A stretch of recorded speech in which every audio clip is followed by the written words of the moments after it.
There are just a few more weeks left before the 2022 Cooper River Bridge Run happens. Today, I talk one-on-one with the race director, Irv Batten, about what's new this year for this edition of Quintin's Close-Ups. And if you haven't already, subscribe to my YouTube channel and like Quintin's Close-Ups on Facebook. Irv Batten, welcome back to Quintin's Close-Ups. Good to be here again. In person this time? In person, I love it. I love it. I miss the in person. Oh, you do? I do. Enjoy hanging out with you, Quintin. I appreciate it greatly. I know we saw each other a couple of weeks ago down by Hotel Bennett, and at the time you were trying to check out the spots for the Bridge Run route. And now you have some news that a lot of people are very happy about. And I want to go back to March 3rd because obviously you broke the news that, hey, the Cooper River Bridge Run will not require a vaccine requirement or a negative test result. Right.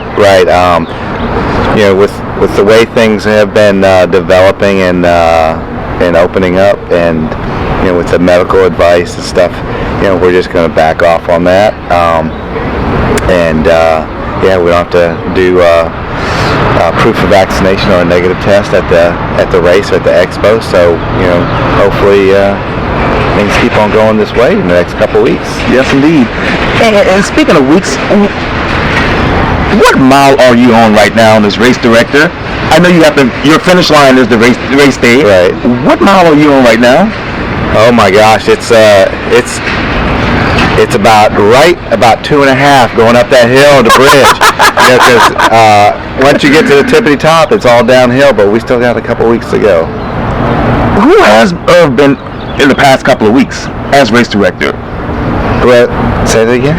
Who have you been in the past couple of weeks as race director? Oh man, I've worn so many hats, Quintin. Just keep on switching them. Yes. Just keep on switching them. It's still switching them to this day. Today, meet with a couple, the media people, and then we have our security meeting next, Wednesday, and subcommittee meetings. Wow. And loading pods up to get stuff ready, and I'm meeting with the fence people and the portalet people. Right. And, oh my gosh, it never ends. Yeah, no. But it's all good. It's all good because, like you said, it all accumulates into race day, and it's just such a joy to see everybody crossing that starting line, and then trying to get down to the finish and seeing people cross the finish line, and then the awards, and oh my gosh, it's so much fun. And the last time I won an award was 2002 in my age category. Well, you get a finisher's medal. Yes, sir. I saw that. That's amazing. I know. So here, you can show it off to your... Yes. And I'm sure I'll be getting one too. You better be getting one. Yes, sir. I will be there. I'll be there. And speaking of which, what's new and what's now at the Bridge Run this year? Well, it's the 45th race, and we're going to celebrate the 45th time that the Bridge Run's been put on, and we're going to do a new award this year. Wow. That haven't really announced too much to the folks, but we're giving out the first South Carolinian. We always give out top finishers and the top Americans, and then we give out the Marcus Newberry Award, which is the first local tri-county individual, male and female, and their names are put on a perpetual trophy, and they get $500. Yeah. Well, this year we're going to give out the first South Carolinian, male and female, and we have a new trophy for them to put their names on, and it's going to be named after Cedric Jaggers. Yes. Cedric Jaggers, for those that don't know, he was the South Carolina, the Bridge Run, the Charleston Running Club historian for about 40 years. Yes. And he passed away just recently and stuff, so we're going to honor him and add that first South Carolinian. So I think it's going to be great. What a great honor for him. He was amazing. I still can see that book that he wrote back in 2005.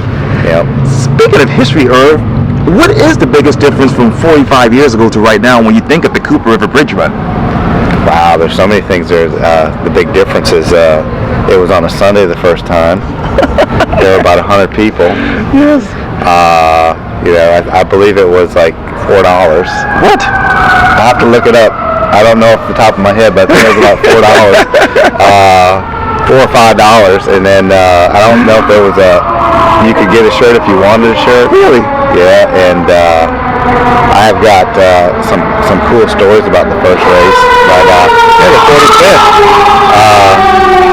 I mean, it's amazing. This gone on for 45 years, and the impact that it has for the Charleston and South Carolina, but the Charleston community, and just economic impact, the restaurants, the hotels. I mean, there's so many different people that they might not run the race, but they benefit from the race, and they're glad to see the race coming back to the spring, and so we're excited. We're excited to put it on. And speaking of coming back, obviously you just lifted the vaccine requirement, the negative test requirement. How many people have signed up after the vaccine negative test result requirement that was actually lifted?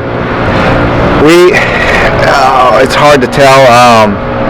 We've got probably a couple thousand added people since we lifted. We're at a little over 17,000 right now, and we're hoping to hit close to 25,000 registered people by race day. So, and what were the numbers? Were the numbers down before the lift?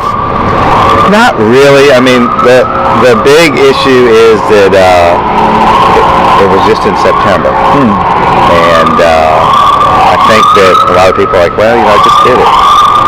We're going to do it. I mean, it's a quick turnaround, and we're glad to get back to April, and I think next year is going to be even better. It's getting back into the routine and stuff. So, and then with the really big drop in cases and stuff in January, I think that's opened up too. So February's been good. March is being really good so far, and got a couple more weeks. We'll see what happens. Now, how many slots are actually open right now? Well, we don't have there's no cap this year. I mean, it's basically back to the normal amount, so we're not going to cut off. We're just going to let people sign up all the way until the end of the day on Friday, 8 o'clock Friday at the Expo. At the Expo. And what are some of the things that you did in September that you will actually keep in place for the April event? We're still going to have hand sanitizing stations and at the Expo and at the on the course around the portlets, all around the course. On the buses, we'll still have a box of masks if you want to wear a mask. We're going to encourage people to socially distance some. The corrals are going to be smaller still, but it's going to be as close to normal as possible, and then hopefully next year it's going to be just wide open. Wide open. Now, I know the president has actually kept the mask mandate for transportation hubs and whatnot until April 18th. Will masks still be required on the bus to get on the bus? Well, we're letting the bus companies, we're following the bus companies' ruling, and we talked to them, the two companies that we use, and they said that they're not requiring them on the buses. So we're going to, okay, we're not, but we're going to offer it to anybody that feels like they need to wear one. Now, do you have all of your sponsors back from the previous year, from 2020, or I should say 2019? Yeah, we got most of them back. There's been a few that have fallen to the side, but we've got a couple new ones. So, but that's normal. Some stay for a year or two, some stay for 10 years. Yes, and we love the ones that stay for 10 years. Yes, and and we're working on some new ones. So hopefully we'll get some new sponsors in the next this year, before the end of this year, and then for next year that we'll enjoy and stick with the partnership and build a good relationship with them. How do you build relationships with these sponsors? Well, we all the media stuff that we do, social media, and our magazine, our calendar and stuff, and just being a part of the bridge run is good for the sponsors too. And then at the Expo, where thousands and thousands of individuals walk through. It's open to the general public too, so you don't really have to be participating in the race to enjoy the Expo. And a lot of people do. A lot of people come in. So. And I'll get back to that in a second about the Expo, but when was there a spike in the applications after the previous price increases? There's usually a spike like right before the increases, but there won't be a really increase. So we're expecting the the expo to be really, really busy. Wow. And but I think that's par for the course with most events in this time. Is they're waiting to see how the weather is, they're waiting to see how things are, and a lot of people sign up the day of or the day before. And since we don't have registration the day of, our Thursday, Friday is going to be real busy. And I just checked, and the race weather will be actually 70 and sunny, so that'll be great. Yeah. At any time, did registration fizzle after those spikes? They usually kind of die down a little bit after the price increase, about 4 or 5 days afterwards, but they level out pretty good. So, like I said, I think this the week of the expo is going to be crazy. It's been really busy. And how much are you down as far as applications? Well, we're at 17,000 right now, and usually we're at 20, 25,000, but it's still the COVID effect, I think. So. And how many people have actually deferred? Well, we don't have any deferred this year. This year, it's just, this is it. This is it. Yeah. Now, with those application spikes, are they from Charleston or are they regionally? They're all over. I mean, we got 60% of the people that have signed up are from South Carolina. So it's going to be a really a regional event, but we have people from, I think there's only 2 states that we don't have someone from. So wow, I mean, there's someone from every state. Every state. Yeah. Now, let me ask you, have you all decided to permanently end the virtual part of the race? Yes. Yeah. I think we're just going to stick with the live event, and we had a group that did the virtual, but I think everybody wants to do the live event, get over that bridge. You know, that's part of the lure is to see the city and be in that group that's over that bridge. So yes, indeed. And going back to obviously people from around the country really who are actually participating in this year's race, will all foreign runners be able to travel and participate in this race? Yeah, most of the we're gonna have a really large U.S. elite field. We do have some international people, but the vast majority of them are training and living in the United States right now. So there's not that many that are flying in, and it's just like September. It's the vast majority are really here and training here, and then doing the road racing scene and also. But we do have, like I said, we have a very, very good American field, men and women. So it's going to be exciting. Hopefully, maybe we'll get break another record. And we have a really good wheelchair elite field. We've got about 12 wheelchair racers, and we have 3 women. So it's going to be a really good women's race too. So I'm excited about all that. We had the wheelchair event. The male broke the course record in September. He's back to defend his title, and maybe he'll try to break it again. We have really, like you said, good weather and stuff. So you never know. Yes. And so it's going to be an exciting day. Exciting day. And speaking of exciting, let's talk about the expo. What's new there? Well, it's we're gonna change up the layout a little bit and spread it out some, where you get your race number, and there's going to be a little hallway that you go down to get your bib and your shirt. I mean, not your bib, your packet and your shirt, and then you go into the expo. Okay. And we're going to have a U.S. Olympian that just wrote a book, Abdi Abdurrahman, and he's going to be there to sign his book for a few hours, I think Thursday and on Friday. Okay. And I mean, it's going to be great. It's going to be 200 vendors, and you know how the expo is. Yes. It's exciting to just see all the different, it's everything from running shoes and running apparel to a roofing company and goo and I mean, it's all kind of things. So it's exciting. It's going to be a really good 2 days. How did you all have a quick turnaround from September to now with planning this race? Well, we were planning this race during last race. We were planning 2 races at the same time last year in September, before September. There's like I don't know, a 4 or 5 month period of you got to do this 5 months out and so on. So we were planning, this race while the other one was going on. Yes, sir. It was a crazy time. I bet. It's going to be nice to get back to the. I have a year to plan. Yes. After this this April. Exactly.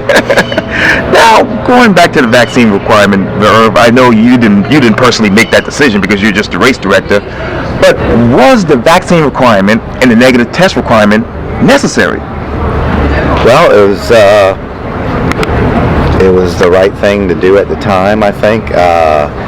Following the medical advice and following the municipality leaders and stuff. That's what, and other large races similar to the bridge run or bigger than the bridge run are doing it. So I think it was the right thing to do.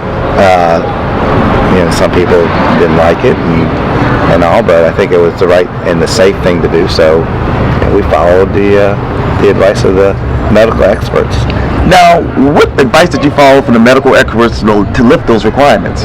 Well, the way that the medical team, they were looking at this, the CDC and and DHEC, and just because it's an outdoor event and all, and the cases have been dropping, and the vaccine rate has been increasing, people getting vaccinated, so they advised us that, hey, it's outdoor, go ahead and you could lift that stuff. So, and what other minor changes you have to make after that decision?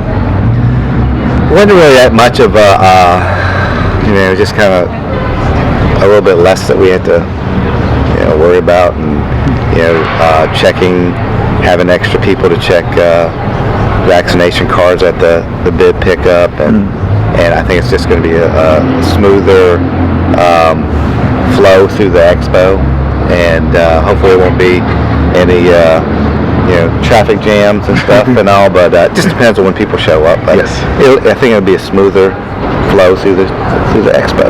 Now, how many people actually were vaccinated, and how many people just took a negative test result? In September? Yes, sir. That's a good question. I'm not sure the actual rates and stuff. I only had one or two people that really complained at the expo. Everybody else, they just showed them and just went through the line. So they were very cooperative, very helpful, and very polite and very nice about the whole thing. They understood that we were in the same boat they were, and everybody got along really well. So. And obviously, let's go over to right here to the west side of Charleston. What's the latest on the kids run? We're going to try to do the kids run as a separate event again in the fall. We're working on a location. This past year we had it at the Joe, and I thought it was a great event at the Joe. We are looking at a couple different possible venues, and once we get that, we'll make that announcement. Yes, indeed. So it was fun. The kids run was fun. We had a little a mascot race, which was fun too, and but everyone that showed up thoroughly enjoyed it. It was a little smaller, just like the September race, but I think it was really safe, and it was fun. So we're encouraged to do it again, and like I said, as soon as we find out a good location, then we'll announce the date. It's probably going to be in August again. Speaking of dates, have you actually decided on the date for 2023? 2023, yes, you got me on that one. It's the first weekend in April. I believe it might be April 1st or April 3rd. I can't remember if it's one before or one after this one, April 2nd. So I'd have to look that up, but it's on our website. Yes. So we'll be looking for that too. Well, Irv Batten with the Cooper River Bridge Run, thank you for your time, and again, welcome back to Quintin's Close-Ups. Thank you, Quintin. Always a joy. Likewise. All right, we'll see you at the start. I will be there. All right, perfect. Yes, sir.